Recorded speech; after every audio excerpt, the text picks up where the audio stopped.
Bom dia para você que é de bom dia, boa noite para você que é da boa noite, boa tarde se você acabou de receber essa notificação no YouTube, está aqui com a gente. E hoje a gente vai falar um pouquinho de astrologia, que é um tema que todo mundo adora, mas a gente vai falar de astrologia séria. Então, antes da gente começar, você precisa ligar aqui as legendas e depois vir aqui do lado e colocar Translate to Português. E aí o YouTube vai traduzir para vocês. And now I will speak in English, because today we have a very special guest here in the show. I will speak. You are, well, I'm a personal fan of you. I've been using nice. the word of wisdom for many years, and I really love that program. And now here in the show we have Mr. Adrian Ross Duncan. He's an astrologist for, I don't know, a lot of time. A long time. A long time. And we talk 50 years, actually, I think. And we'll talk about astrology and true will. So, thank you very much to be with us in the show. And how are you this morning? I'm good. It's afternoon here, and I'm living in a little island in the middle of the Baltic Sea, which is a Danish island. And, I have a view of the sea. It's very, very beautiful. And it's called Gudhjem in Danish, and that means God's home. So that's where I'm living. Well, the first question that we always ask our guests is, how did you start this journey? Because why did you choose astrology, and how did you get here? Yeah, I think the journey started very dramatically for me. I was 20 years old, and I hitchhiked to India at the time. I was like in the hippie period.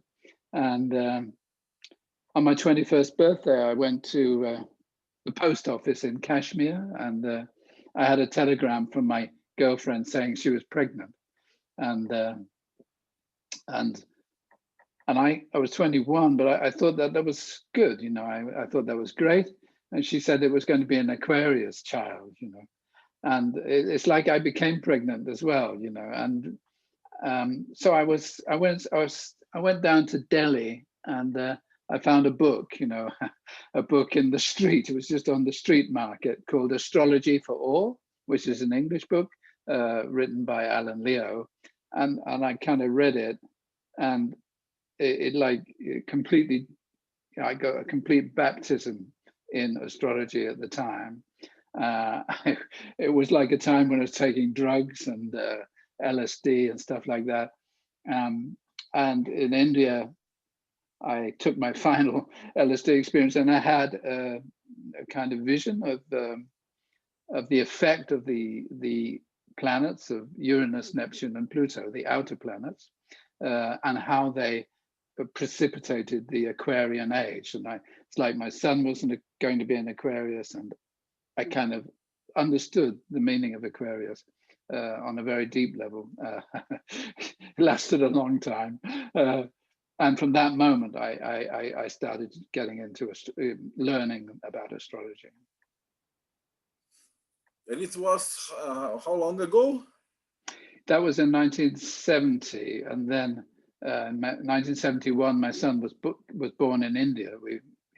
My wife came out to India, my girlfriend at the time, and we had the baby in Goa. Well, in 1971, we didn't have internet or nor computers nor anything. How was astrology back then? Well, I tell you, when I first got into it, I had no idea what to do. I didn't have any tables. I didn't have any books. I could just look up at the sky, which in India, maybe also in Brazil, is very beautiful. But I couldn't work out anything. It was only when I got back to Britain a few months later that I started learning a bit, with the tables. I was very slow at the beginning. I got some tables. I never met anybody, so I didn't know what to do. I read a few books, and there's a kind of, I still use this. You got to have a book of planetary tables, and so I learned to calculate by hand. It took about, well, when I got very fast at it, it would take about 20 minutes to do a horoscope by hand. And for the first, 10 years, I did that by hand, or yeah, about 10 years. Then I got one of these first little computers, and that sort of made things a lot easier. Then the first one was like a table. How was the first program, the first computer program? Well, it was actually a little computer, and you plugged it in.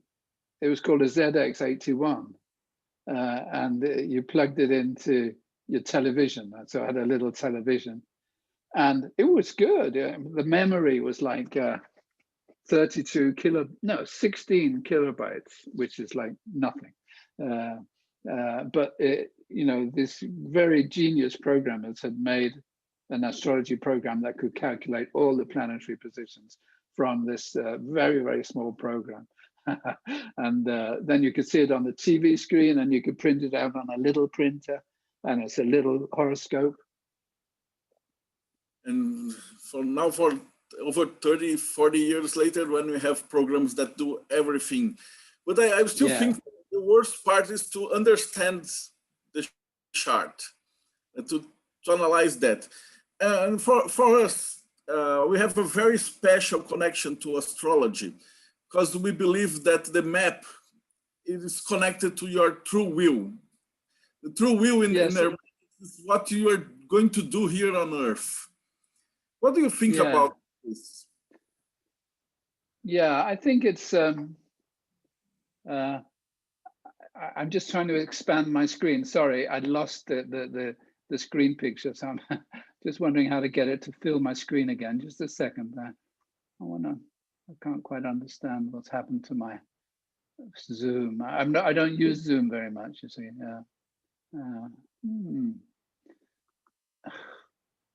How odd, it's not. Oh, well, maybe this way. Okay, helps. Sorry, the question. Do I see the horoscope as showing your path in life? Yeah, everything. The horoscope can show almost anything you want it to show. It depends on what you focus on. So it depends. There's so many things in the horoscope, so you have to ask a more specific question, really. Are you talking about your spiritual mission, or your professional mission, or your or how should I understand your question?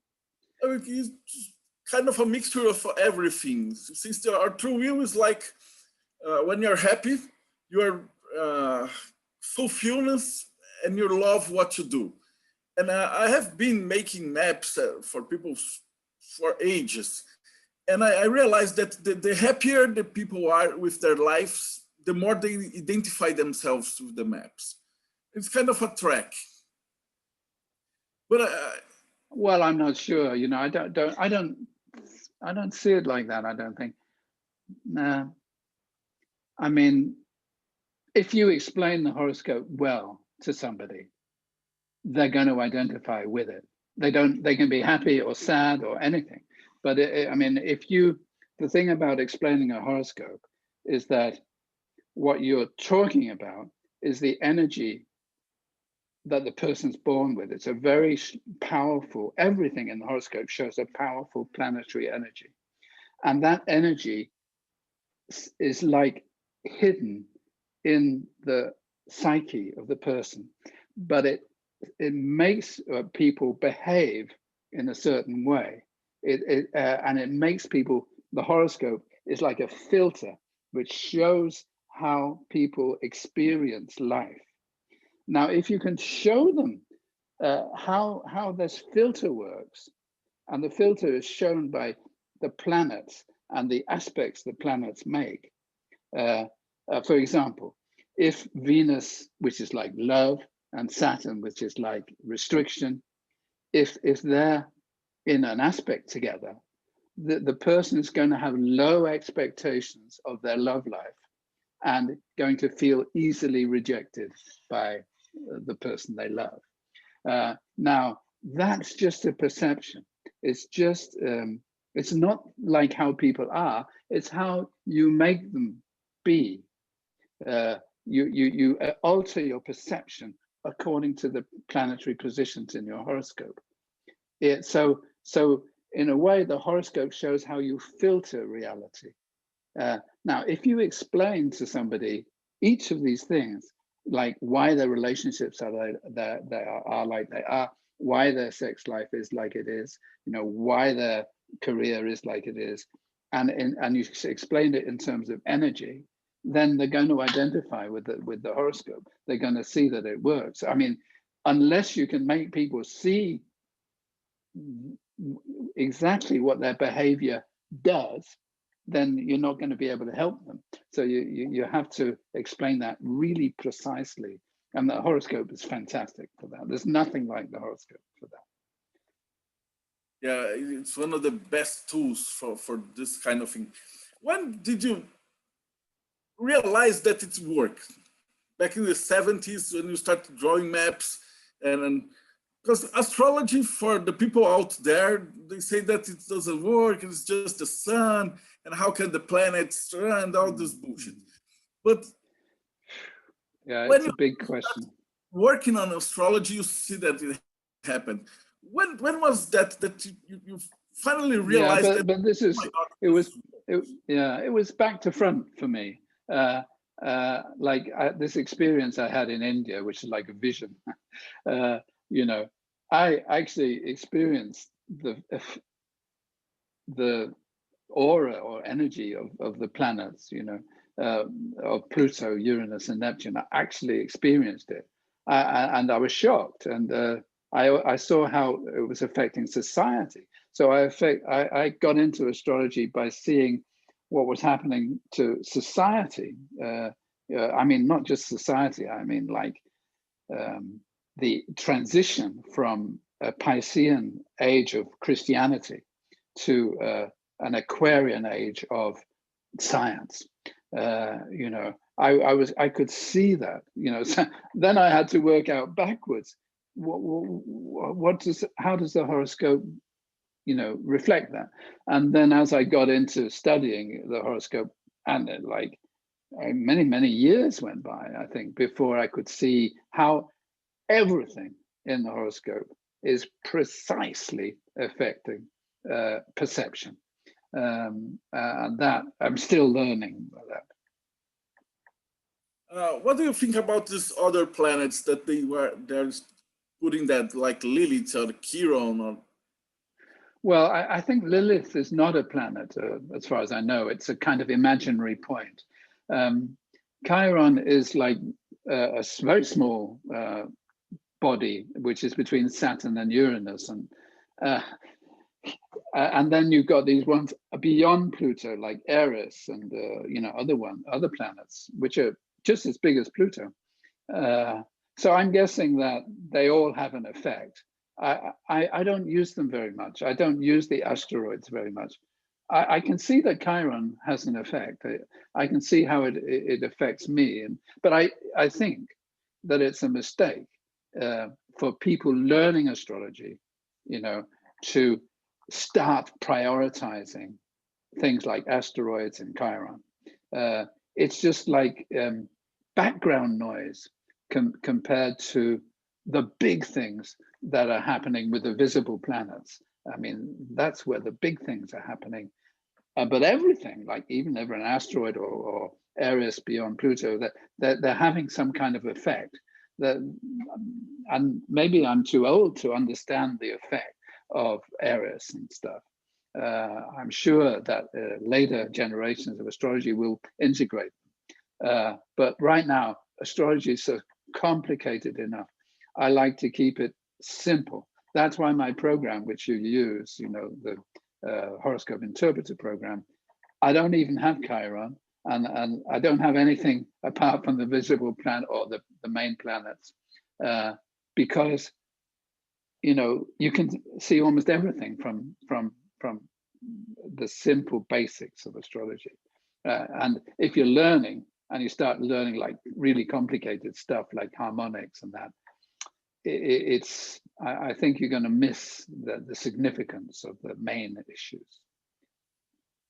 So you're a big fan of the 7 old ones. Well, and I got into astrology with the 3 new planets, Uranus, Neptune, and Pluto. So I'm also a fan of them. But when I'm doing horary astrology or consultation chart, I use all the planets, but yeah, the 7 visible planets, they're the big players in terms of factual things. So you've got like Uranus, Neptune, and Pluto. They represent collective influences. They're collective influences, and they're reflected inwardly, like Pluto, like psychologically, Uranus, like consciousness awareness, and like Neptune, like spiritual awareness. So there's an inner component and an outer component, but there's a kind of collective energy. But the planets up to Saturn represent concrete things, people, places, things. If you're trying to be specific about in a non-psychological way, they're actual people and things. From your first perspective, it is kind of a spiritual thing. Most of our audience, they are made from Hermetic students who are into Golden Dawn and Kabbalah and everything. And they use a lot of astrology mixed up with Kabbalah. So you have the Sephiroth. Are you familiar with this concept? Yeah, well, I just slightly. You don't use or no, I don't use the Kabbalah, and I don't use numerology. I don't use tarot.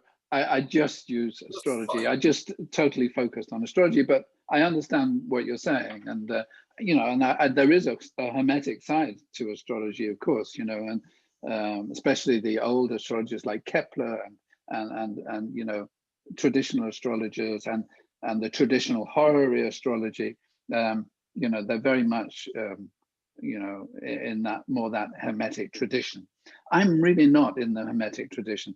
I'm a totally modern astrologer who believes in the 21st century,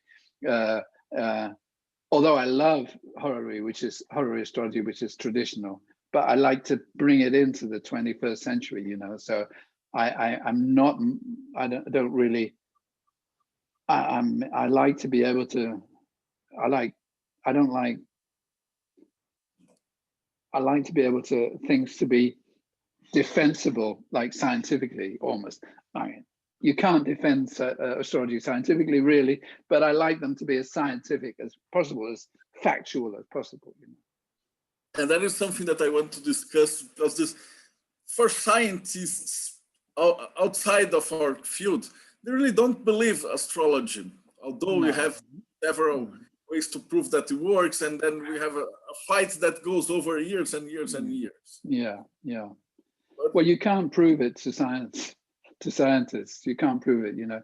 And you know, it's a bit like Japanese, if you like. You know, it's like to learn astrology and to learn Japanese is probably going to take you the same amount of time to do it well, you know. And if you don't know Japanese, you're never going to understand it. So if you don't know astrology, you're never really going to understand the magic of it and how it works. So scientists, they don't even begin to start, you know. I mean, some of the famous skeptics, they have no idea about how astrology works. So, and I understand that they think it's superstition, because, well, they've just got no reason to think otherwise. But a lot of skeptics are blocked as well, you know. They kind of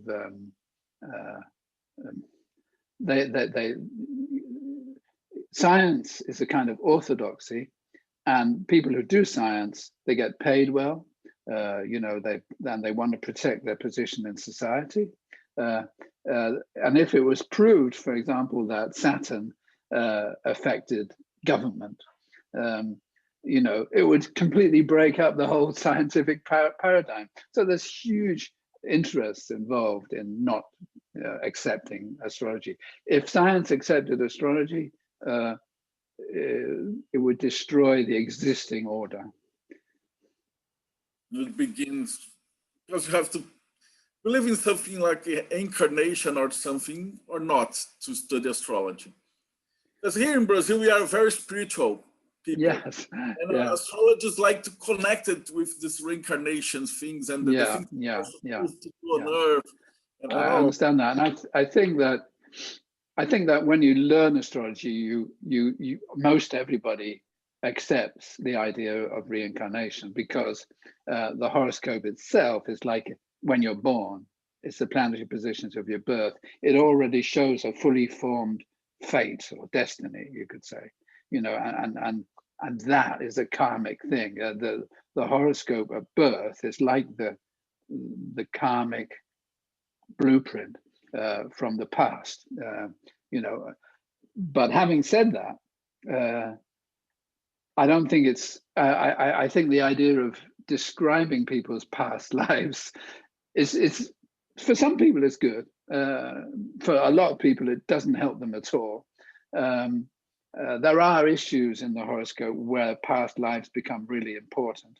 I think when you're talking about retrograde planets and the 8th house and the nodes of the moon, I think sometimes it might be relevant to bring in past lives and reincarnation. But if you take Buddhism, for example, and you listen to Buddhist teachers, they don't go talking about past lives because they're really interested in this life, so they're interested in what you can do here and now to improve your life. I mean, most Buddhist teachers would do that. And if you ask them, well, what about my past life? They'd probably say, forget about it. This is the challenge now. And this is what you need to work on. So karma is created at every moment in time. So the idea, I think, is to create the right kind of karma here and now to make future lives more fulfilling. So that's my view of reincarnation. I'm not I think people can go too far in, for example, using the horoscope to describe past lives. It might work for some people. I very rarely do it unless there's something incredibly significant. And I'll give you an example. If you look at Mars or Venus or Mercury in the horoscope, sometimes after birth they change direction and move retrograde. And in the progressed horoscope, which is a kind of a way of seeing your evolution through your life, in the progressed horoscope, Mars, Venus, and Mercury could start moving retrograde for many years in your life. And if planets like Mars, Venus, and Mercury meet another planet like Neptune, for example, Mercury could go retrograde and meet Neptune. That's a karmic thing. It's arisen. You've gone back in time almost to pick up some input which is absolutely necessary for your personal development. So there are circumstances when it might be relevant, I think, to talk about past lives and karma. I don't do it because, well, very much because a lot of my clients, I just want to speak to my clients in a way they understand. Okay. And what about free will versus a chart? Yeah. I think it's a really important question. Now here's the answer. And it's a really difficult answer to accept. That is that people who ask about free will, that what they're actually saying is, do I have an effect on my life? Can I have an effect on my life? But here's the problem. This concept of self, this concept that you are a separate, continuous, permanent thing, yourself, your ego, yourself. That the self, this concept of self, is an illusion, and all suffering arises from an attachment to an illusory sense of self. Now, if you were enlightened, you wouldn't have this sense of self, because as soon as you got a sense of self, you have a sense of something else outside of the self. So you've got yourself and the object of your perception. So you separated the self and your perception of the world. And so you've got duality. So you haven't got unity. So the question about free will comes from this separation of the self from the object, which isn't a kind of, well, you know, it's only relatively true. It's not true on an absolute sense. So you wouldn't ask the question, do I have free will? As soon as you ask the question, do I have free will? You're separating the self from the object of perception. You're creating a dual world. And yes, then you do have a self. You know, it just isn't an absolute truth. And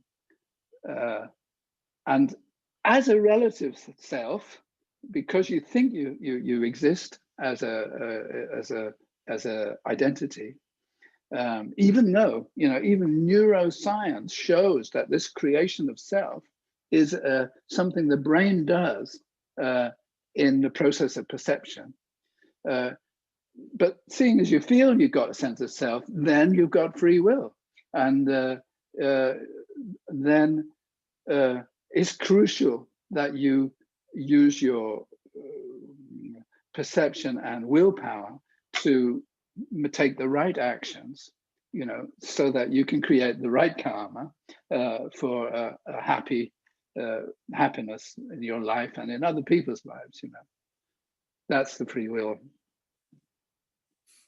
I ask you that because here we have a lot of studies about, it's not a free will, but it's like, how do you use your energy? Let's say I have Mercury in Gemini, I have a great word mastery, and I can say a lot of truth, and I can become a writer or a reporter or everything, or I can become a criminal, and I forge stuff and falsify.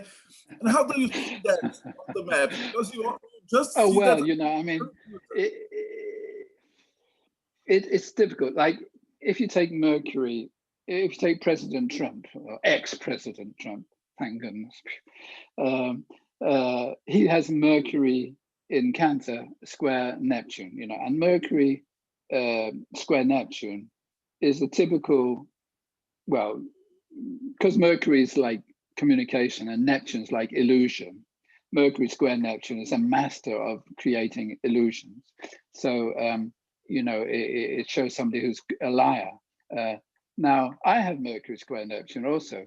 And I could be a good liar. I could be a good liar. I am a good liar. And when I was a kid, I used to lie extremely well to my father, so I didn't get punished and things like that, you know. But then because of my spiritual interests, I realized that lying was a very bad thing. So I don't lie anymore. So there was a kind of decision, you know, that wasn't in my best interest to lie.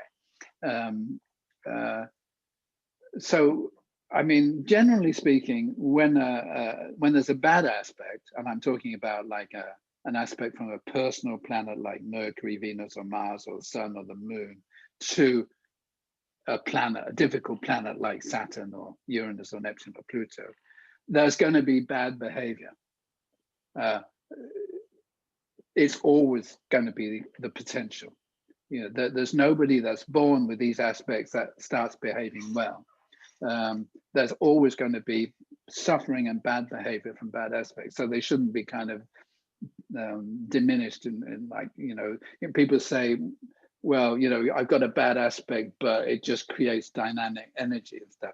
First of all, a bad aspect creates bad behavior. Then, because of a conscious effort, you can transform that behavior. Let me give an example. If you have Mercury square Pluto, let's say you've got Mercury square Pluto. Yeah, we can take that. Using Mercury again. So you've got Mercury square Pluto. People with Mercury square Pluto or opposition Pluto or conjunction Pluto, they dominate the conversation. They talk too much. Their voice drones on and on and on. You know, people get tired of them. People want to get away. People say, shut up, or people have long discussions, you know, and Mercury Pluto is kind of suspicious. So it always thinks somebody's hiding something secret. You know, this is what they'll always do. They'll always do this, but they can be taught.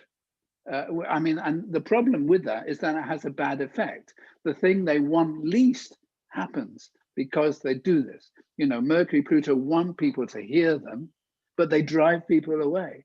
Now, if you explain this behavior and, you know, explain the antidote to the behavior, you know, and the antidote is to, you know, when you hear yourself going on and on, to just stop and give space to the other person, or then you transform the behavior and you stop doing it, basically, and then you can use it in a much more creative way, you know. So I can't remember why we started talking about this, but that's one explanation. So it was about how do you use your energies, like a tool set. So you can use a hammer to.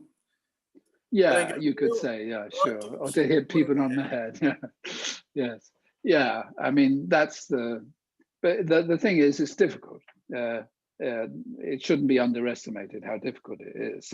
So when people have a difficult aspect, you can take another one, for example, Mars Neptune. You know, Mars Neptune tends to have deceptive behavior because Mars is action and Neptune is kind of yeah, illusion. So, you know, there's a lot of deception with Mars Neptune, you know, and so that's what people end up doing, you know, in one way or another. So yeah, if they're conscious of that energy, that they can change it. But you have to show people the results. You know, if you do this, this is what happens. You know, so for example, people with Mars Neptune, women with Mars Neptune aspects experience men that are unfaithful because Mars is like sex, Neptune is like deception. You know, but that's because of the behavior they have. If they have a different behavior, it's kind of complicated, but you know, if you can teach people a different kind of behavior, then they can avoid the bad results of a difficult aspect.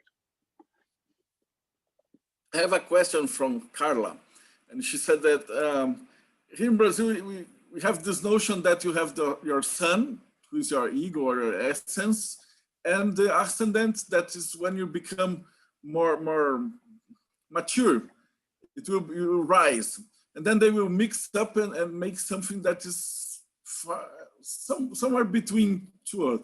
If you could say something about the relationship between yeah. I mean, I just think they're two really separate things. So the sun is identity. The sun and aspects to the sun is often reflected by the father. The moon is emotion and attachment, and is often reflected by the relationship to the mother. So there's two different things. Sun is your identity, moon is your emotional life. But the ascendant, which is like dictated by the exact moment of birth, so it kind of orientates the character in a particular manifestation. So the ascendant suddenly makes things real, you know, like, so you could talk about the sun, moon, and planets representing energies and drives, but the ascendant doesn't represent that. The ascendant represents where it goes, you know. So suddenly you've got your ascendant, and then all the 12 houses follow from the ascendant, and the 12 houses show concrete areas in life, you know, brothers, sisters, home, lovers, you know, work, colleagues, you know, it's concrete things. So the ascendant shows what in this lifetime you are going to kind of work with, so it's how are you going to apply all this energy, which is your psychological and spiritual makeup, practically in the world. So the ascendant just grounds your energy into practical things in the world. But it's like a big deal. So, so when you've got an ascendant, like, for example, the Queen of England has got the ascendant in Capricorn. And then you have to look at the ascendant ruler, which is Saturn.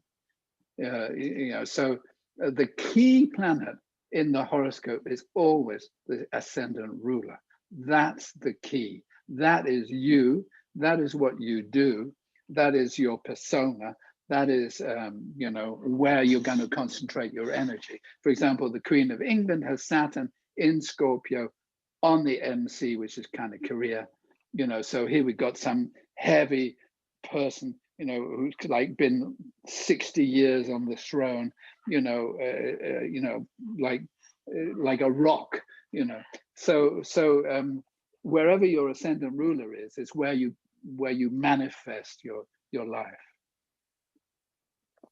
It's really nice. And another question that I have is if you could say something about the houses, the importance when you're studying your own chart. Yeah, so you've got these 12 houses, and I think the important thing is you've got 4 angles. You've got the ascendant and the descendant. Now, the ascendant is where the sun rises in the morning, and the descendant is where the sun goes down at night.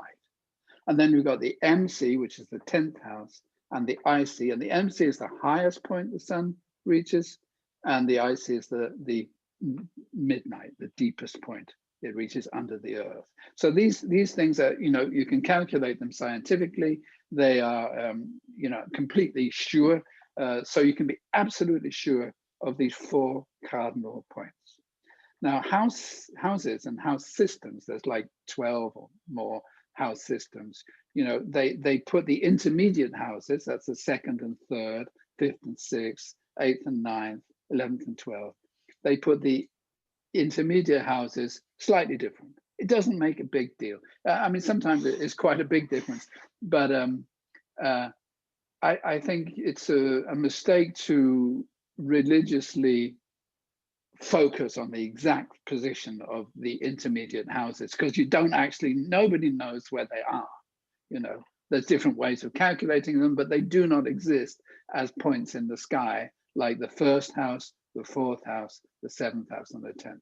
So they're sure things, and you can be quite sure that anything in those houses is correct, absolutely correct. I use Placidus, so I like house systems. So I don't bother with other house systems. I just chosen Placidus because that's the most commonly used one, and I find it works really well. And now you can say a hell of a lot about the 12 houses. So do you want to be more specific? No, she said it's mostly how important they are. For a beginner, she's a very beginning. And it said, should I focus on studying the house, or first I study the planets, then aspect, okay, then house? What's the yeah, great. Right, good question. Good question. So the first thing to focus on is, well, the sun and the moon, because the sun and the moon is like the mother and father. It's your inner mother and father. It's like the big deal. But I'll leave that for a minute.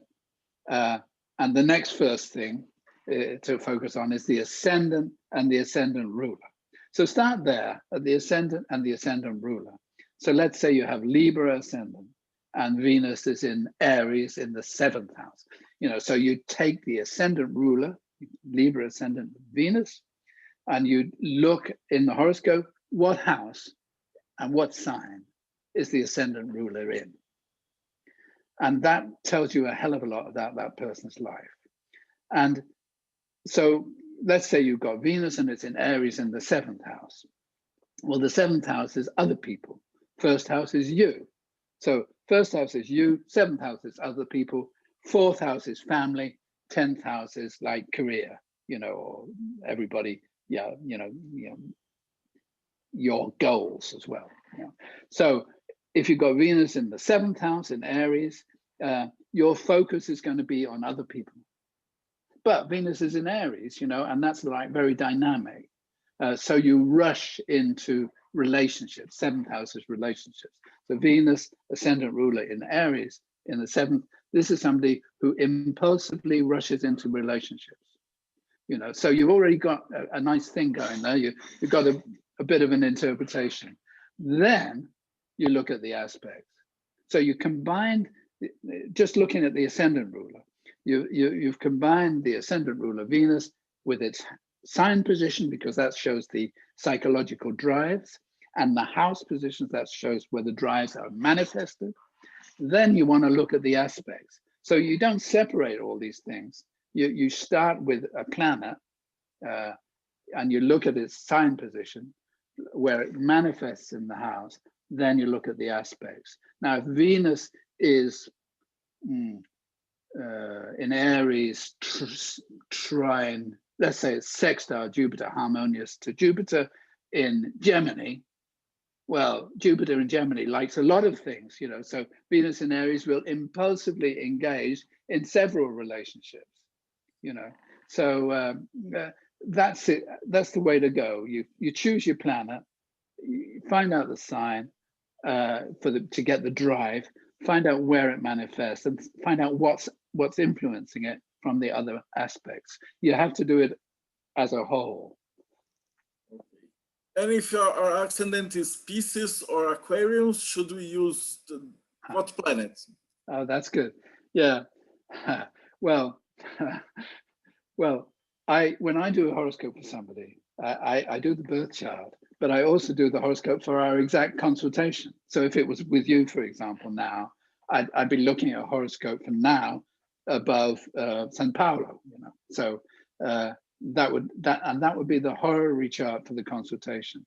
Now, in a horary chart, which is traditional astrology, you could say, the ascendant ruler is always traditional.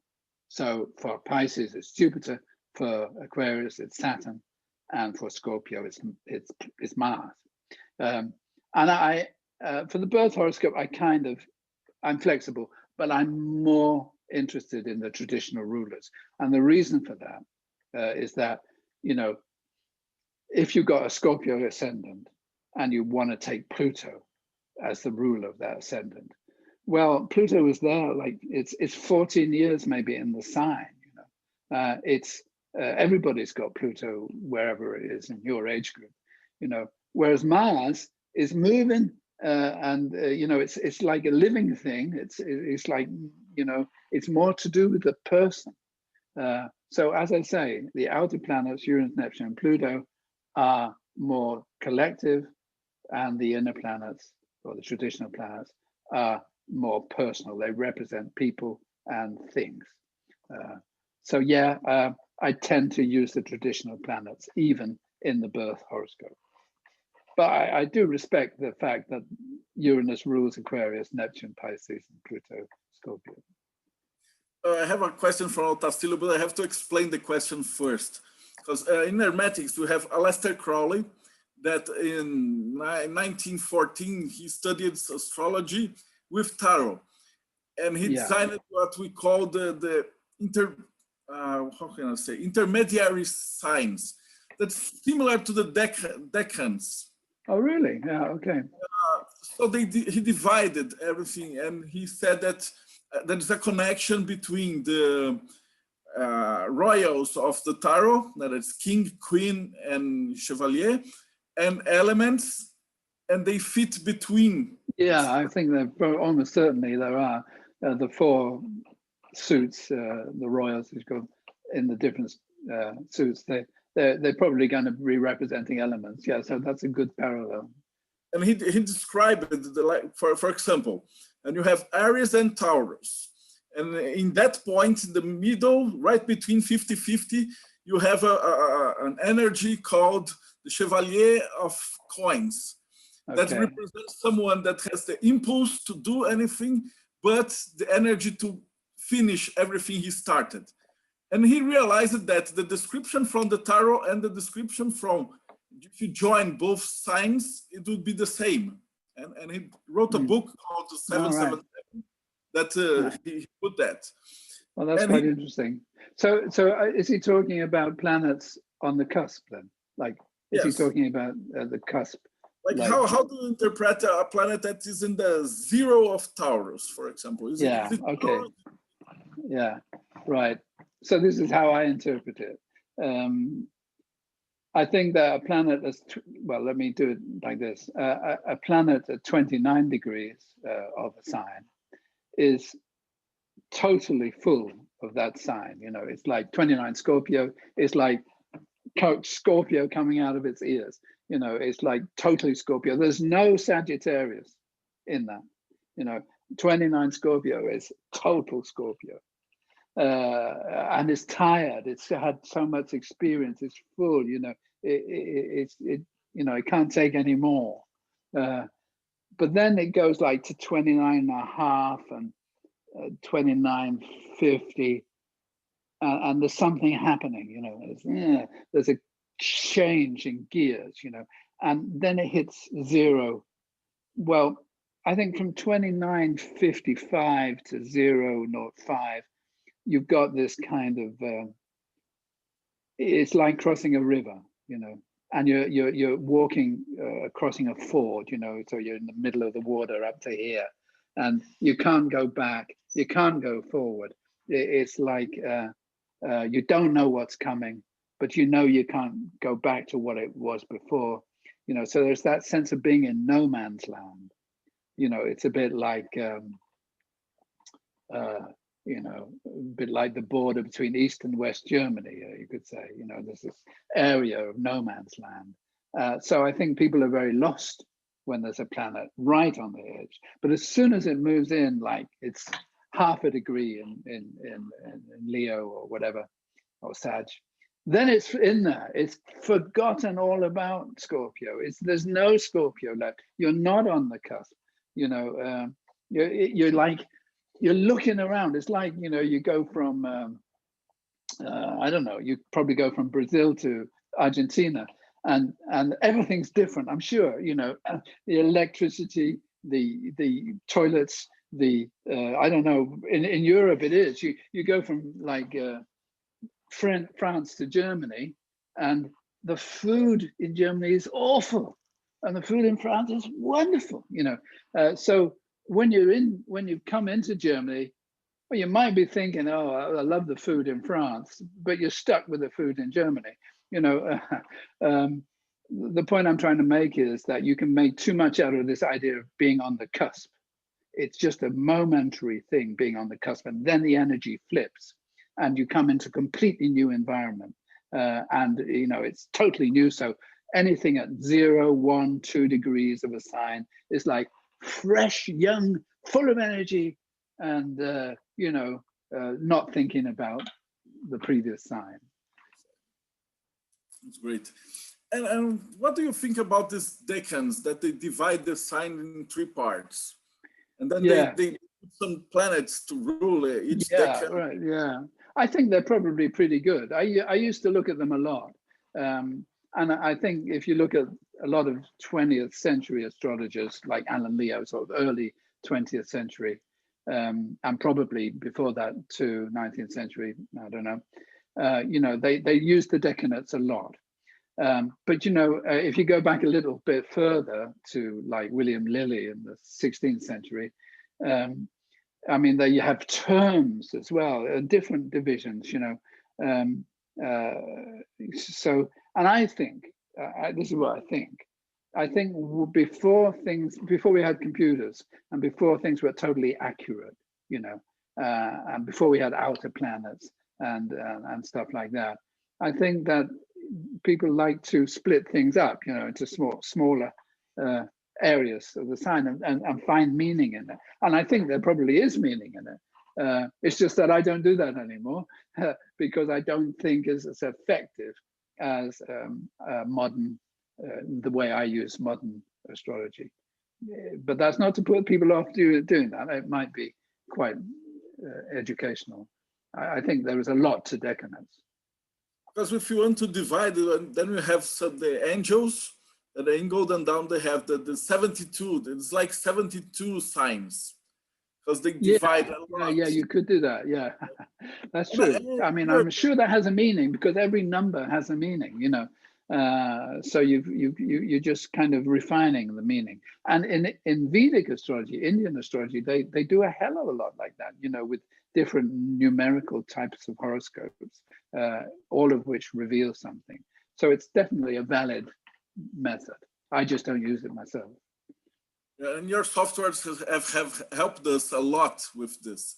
And there are some studies in theosophy that they even started giving each degree. Yeah. And of course, you know, there's these Sabian symbols, which is like each degree has a meaning. And, you know, it doesn't speak to me, but I know people who love that, you know, and maybe it's great. It just doesn't, it's never got me, you know. Maybe it's too mystical for me. I'm not a mystical person. I'm a kind of, you know, well, I wouldn't say logical, but astrological at least person, you know. I'm like that, but I have 5 planets in Virgo. So, yes. Yeah. That's then good. I was the first time I think Virgo has got a lot of mysticism in it, though, you know. The first time I went to study astrology, it was to joke on the teacher. And then when he gave up my chart and I started studying, I said, what the fuck, this makes total sense. Yeah, so that convinced me. I spent a lot of years trying to fight skepticals and things here in Brazil to trying to prove and everything, but now I gave up.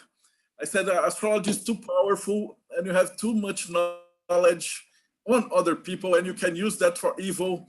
So it's better to keep that. But you could. If you had, you know, if you wanted to, I suppose you could.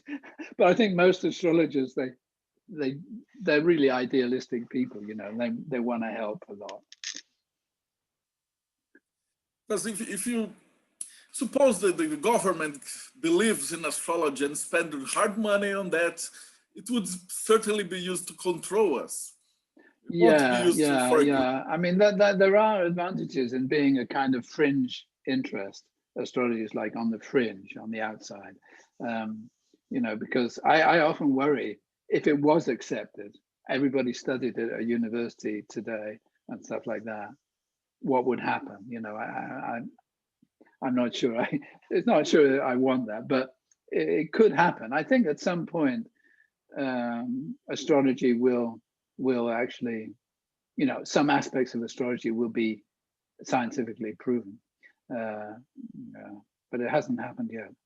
Well, there are close things. There are things that are pretty well, you know, proofs. There's some great astrologers that work a lot on statistics, but they haven't got anyone to, well, they haven't got established science to accept it, because established science would suffer, I think, if they did.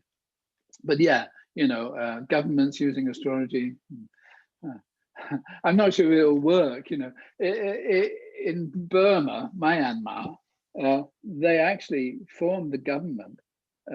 You know, they grounded the country by astrology. There's an astrologer that found the horoscope to start the Burma, and it's a lousy horoscope. You know, so you never really know, I think,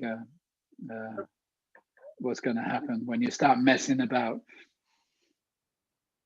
Probably not the government, but I believe the Facebook or something like that, because the intelligence, the artificial intelligence, they have so big data, so much data about us.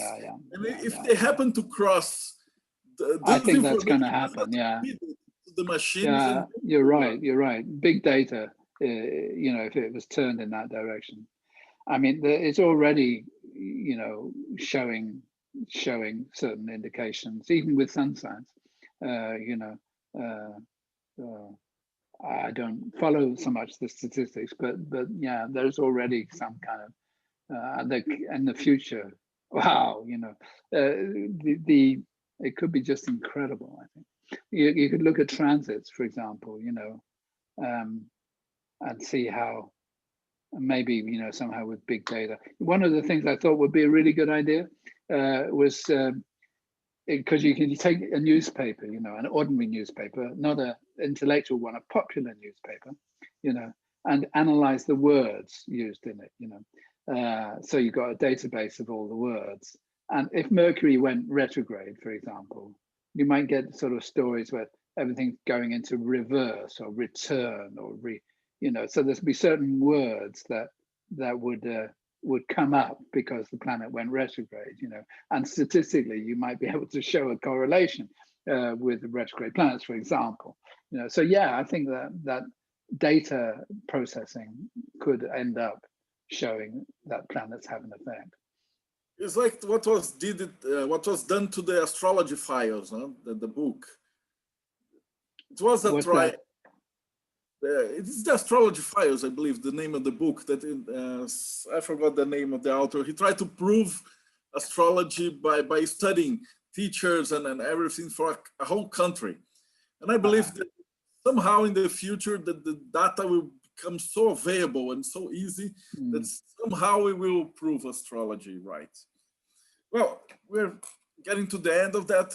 The last thing that I ask to our guests, I always ask to the religious people, you said you're a man of the science, but what do you believe happens after we die? Based on your studies of all the maps and the people and things, your personal view. Yeah, so I think that when you die, the first thing is that you lose your sense of vision, I think. You know, so you stop being able to see. And then probably you stop being able to feel your body. And then you stop being able to hear anything. And then you stop being able to smell or taste anything. And I think that as this is happening, this process is happening, you start to panic because you haven't got any control of anything anymore, you know. And even sounds you can't, your brain takes sounds at the moment and it makes them, you know, understandable, and it makes them not too loud, not too soft. You know, your brain is doing this. Your eyes are processing vision so that it's not too bright, it's not too. And I think when you die, you haven't got this kind of control. So you've got really loud noises, you've got really bright things and really strong sensations in the body, you know, as you're dying. And I think that as time is a kind of something that the mind organizes, you know, in a linear fashion while you're alive.